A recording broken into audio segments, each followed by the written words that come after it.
Hey, good morning, Shawnee and friends, and welcome to this week's edition of Patio Ponderings.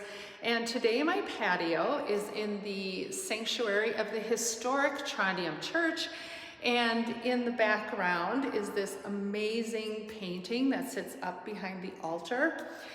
It is a painting that depicts the story of Jesus in the Garden of Gethsemane on the night before his crucifixion, and his disciples there are struggling and failing to stay awake. I have art on my mind because I encountered quite a bit of it in my travels last week. Last week I was in Amsterdam, the first time I traveled internationally, and so it was quite an adventure. And of course, with travels, you go to museums, and we visited some very old churches. And art, especially in that era, we're talking about 1600s, 1700s, 1800s, is really important in the arena of faith in churches. And it's not just paintings, it's in the stained glass, and it's in sculpture and mixed media and in all kinds of ways depicted. It's a way for artists to express their understandings of the stories, the biblical stories, their understandings of God, their understandings of faith. And it's a way for us as the viewers of that art to connect to those stories or to those aspects of faith that are depicted by the artist.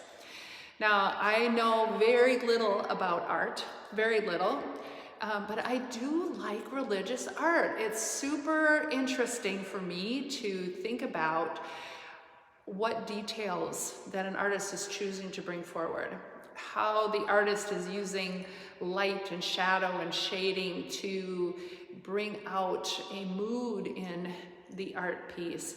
And also to think about what's the personal connection in the story for the artist and for me as the one viewing art.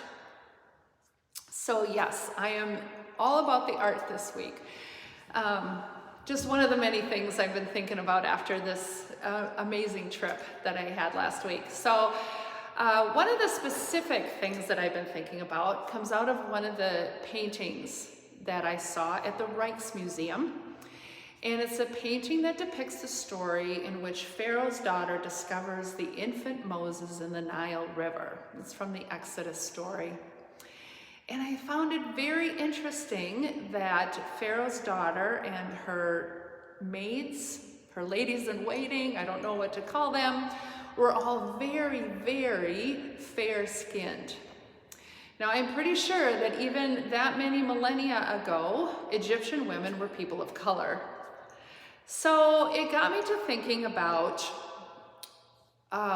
the use of artistic expression, personal expression, imagination, exploration, personal connection, versus or along with what I will call accuracy. All the stories in our scripture take place in the Middle East. That means that all of those characters are people of color, including Jesus. So is it okay to imagine the characters in one's own culture? Or do we run into trouble with that? I think especially when we start to get into topics of racism and white supremacy, cultural appropriation, some of those are kind of are serious subjects that we need to pay attention to.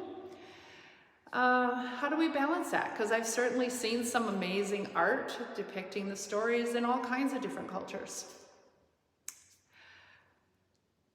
So I think, as I've been thinking about this, I think the first step, and really the most critical step, is to be aware, to keep always in our mind that the characters in Scripture are people of color, to understand that they don't necessarily look like we do. And I think keeping that in mind will affect then how we either create art or view art. Yeah, so I think that's the first step. It's likely not the only step we want to take in thinking about religious art, but it's certainly, I think, the first and most important step to take. So what do you think?